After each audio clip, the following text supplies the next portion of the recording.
Hey everybody. So I wanted to make a video real quick about how I made my intro. This is quite possibly going to go up before the intro was actually in any of the. Let's keep it. Oh, sorry. Uh, keep before the intro is actually in anything. I'm getting Adobe Photoshop up right now just so I could show you what I did to make this. It's probably the hard way, as I have no training in Flash or animation. So what I do is I just draw the frames and like legit, you could see all the frames. This is only 4 second long clip. So let's get rid of that one right there, and I'll show you right now. But this is basically the final product that I'm gonna keep always, and then I'll put music in the bottom, probably depending on the theme of the game. So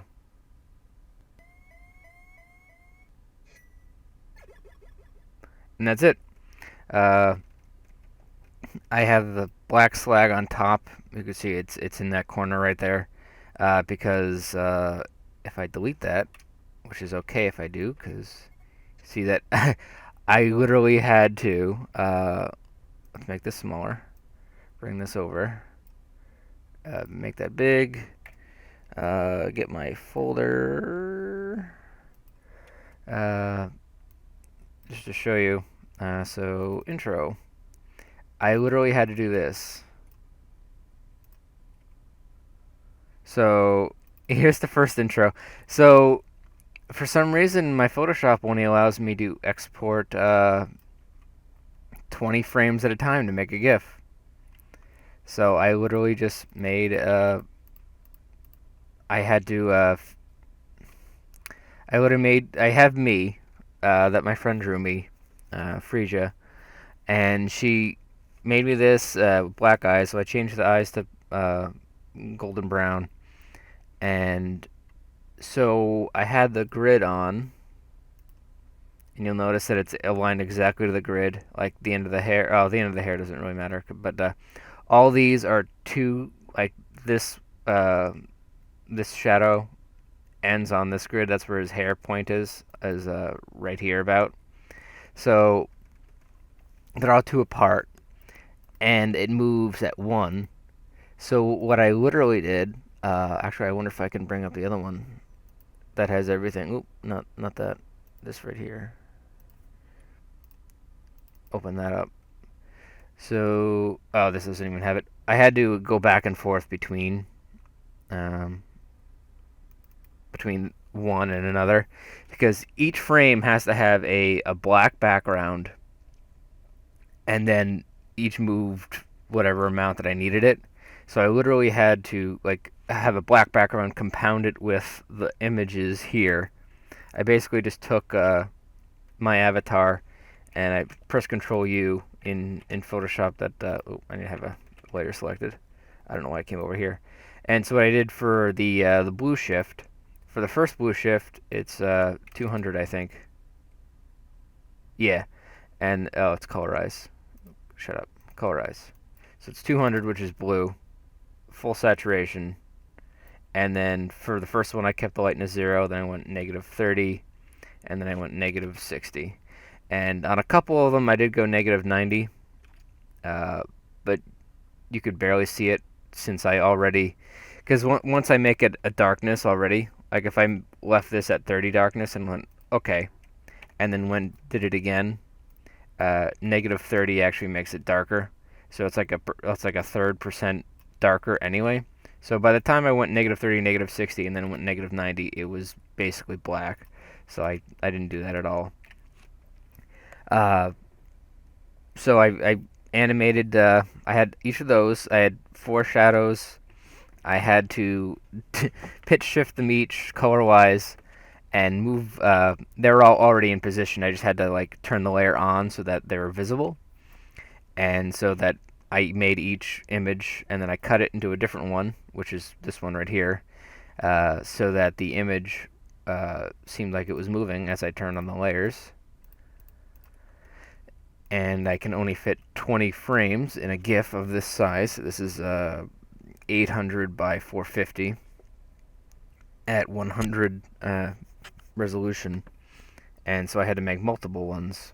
So like on this one, you'll see that I finished the shift. I'm actually pretty proud of myself of once I get to the location. I think this is it right here. Nope, this is it. The I made the trails compress and squish because I stopped. I'm real proud of myself about that. And so this is a neutral frame. This is one of my easier frames to make. And then I bring this up real fast, and then I bring that other one over moderately fast, and that's that for that. That's 20 frames right there. So I had to make another GIF, and so it goes, and I did do a little slingshot thing with the Shadowmn214 text, but I think I cut that frame out of the final one accidentally. It doesn't really matter too much, but and so I glow for a couple times for a second, and then I turn green like I'm chaos controlling, and then I actually proud of myself for doing this too. So once I start splitting, you'll notice that the top layer, the one that's going up, is on the top layer, and they're at like 80% opacity, each of them. And so what I did was I switched the layers so that they went down a little bit more, still at 80% opacity, but the bottom one is on top now. And then the top one's on top, the bottom one's on top, and it doesn't matter at this point. And then they split apart faster and faster. And then I fade out the name, and then basically the next frame is black. And so that's how I did that. So I put them all as GIFs. Nope, don't want to save. So I made them all GIFs, as you can see right here. That's how slow they are.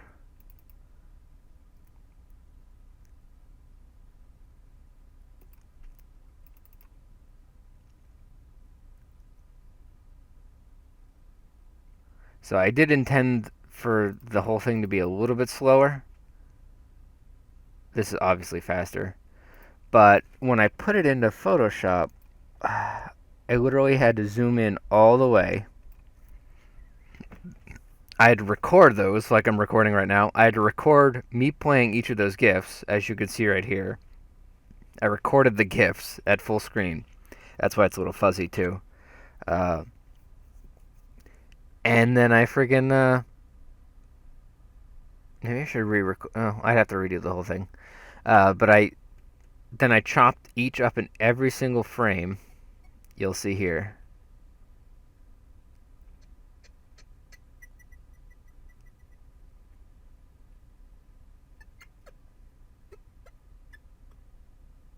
In order to get the animation.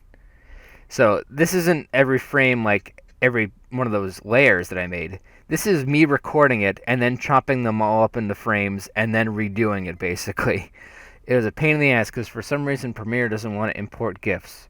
I don't understand that. I think I need a codec, but I looked it up on the internet and I couldn't fucking find it. But this is the final product and I'm pretty proud of it, minus the thing in the background. And this is not going to record steadily because the Premiere doesn't play at the same frame rate. So what I basically did was I saved that intro test. A little afterwards, I started to do some, but I saved that intro test just with no sound, no audio. You can see right here. Pop that in there. And it does have an audio file to it, but that's because Premiere just gives it one. And that's it.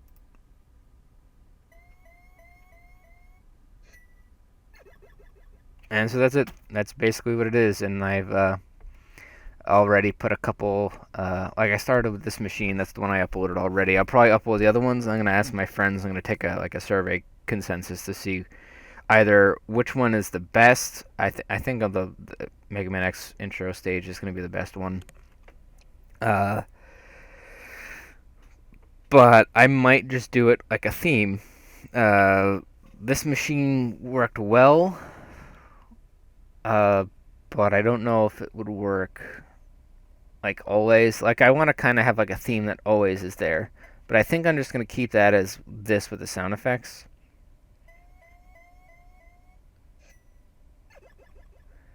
and leave it at that, and then have like I just put in, let's put in this one because it's the easiest.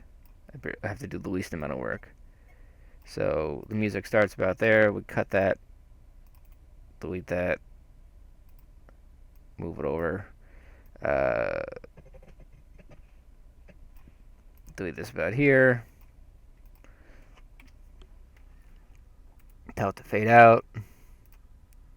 That works about. I usually try to do it right around the start of the teleport sound. And then we have, oh, we didn't put in the slag. I put in the black slag because for some reason, at least when it plays, it stops like a frame before everything finishes. And especially with the way I had it set up before with the individual frames, I don't think it captured the last frame. So I just put in this black slag. If you're not familiar with it, basically it's just like shit that you don't need. So put it right there, snap it to the back of this, even though I'd probably want to snap it like right here. It's quiet enough right there anyway, it doesn't really matter. And then cut that slag off. That way we have video for that, just so it ends it. And so that's that.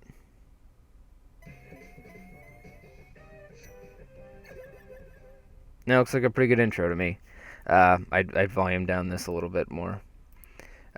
Maybe more than 2 decibels, but anyway, so yeah, there's that, and I got these little sound effects.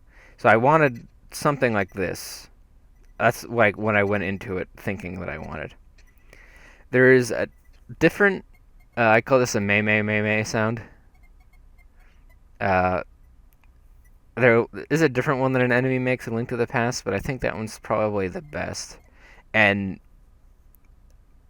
I like this is a super speed sound effect is my favorite super speed sound effect, and that's what my character's doing is super speeding. And then chaos controlling or teleporting, I have the Mega Man teleport sound effect, and I basically just looked those up. I'm gonna plug this though, this website, noproblo.dejo.org/Zelda sounds. This had everything, and not only Link to the Past, Link's Awakening, Adventure, Legend of Zelda, Seasons, Wind Waker, Majora's Mask is being worked on. Friggin', of course, it has Ocarina. Anything Zelda-related sound effects, it has it in here. And that's fucking awesome. So I got, who was it? I was going to say Zangief. Aghanim. Aghanim's dash attack. And you could save it or open it, and it opens up with Windows Media for me. So there's that. I had to look up Mega Man's sound effect. That was easy to find too. And then the menu select. So when you choose a file that you want to play in the game, it plays this sound. And fucking that's it. And that's it. It was really fun to make. It took me 3 hours though, mostly just because of the layers and the making that, and then cutting it into each and every single frame in here to make the actual movement. It was a pain in the ass, and I'm not gonna delete the things. I might make this a little bit crisper by just keeping it at the native resolution and then zooming in, as I think that will just like times 4 the pixels. It would be like extended up and to the right, so it'll look pixelier, more pixely, but at least it will be crisper. And I like crispness over this fuzziness. So I might do this again in the future, but it won't be noticeable because I'm going to use the exact same method, and I'm going to make sure it's like 4 seconds. I think is a perfect length of an intro.